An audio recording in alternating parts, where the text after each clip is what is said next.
అరుణాచలం యాత్ర. అడవిలో ఆపద నెయ్యి తిన్న ఉత్సాహంతో మన నలుగురు స్నేహితులు అరుణాచలం వైపు ప్రయాణం మొదలుపెట్టారు. దారిలో ఒక దట్టమైన అడవి గుండా వెళ్లాల్సి వచ్చింది. చీకుల్లో చిన్ని అడవిలో వెళ్తుండగా రంగురంగుల పండ్లను చూసి ముచ్చటపడి చిన్ని, చిలుక, కొంచెం పక్కకు ఎగరింది. దురదృష్టవశాత్తు ఒక వేటగాడు పక్షిని పట్టుకోవడానికి వేసిన వలలో చిన్ని చిక్కుకుపోయింది. చిన్ని భయంతో గట్టిగా కేకలు వేసింది. రక్షక దళం చిన్ని అరుపులు విన్న రాకీ, కుక్క వెంటనే అలర్ట్ అయి వేగంగా పరుగెత్తుకుంటూ వెళ్ళింది. రాకీ వెనుకనే పింకీ, పిల్లి కూడా పరుగెత్తింది. అక్కడ వలలో చిక్కుకున్న చిన్నిని చూసి అందరూ కంగారు పడ్డారు. చుంచు, ఎలుక, తెలివి. ఎలుక వెంటనే రంగంలోకి దిగింది.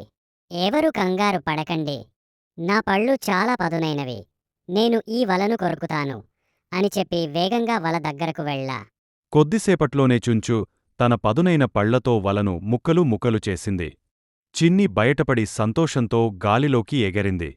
నా స్నేహితులు నా వెంట ఉండగా నాకేం భయం అని మురిసిపోయింది. అందరూ కలిసి వేటగాడు రాకముందే అక్కడి నుండి తప్పుకున్నారు.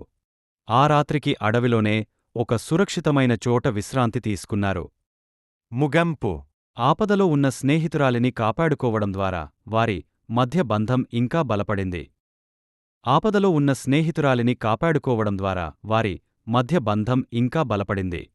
మర్నాడు ఉదయాన్నే మళ్లీ అరుణాచలం వైపు తమ ప్రయాణాన్ని కొనసాగించారు.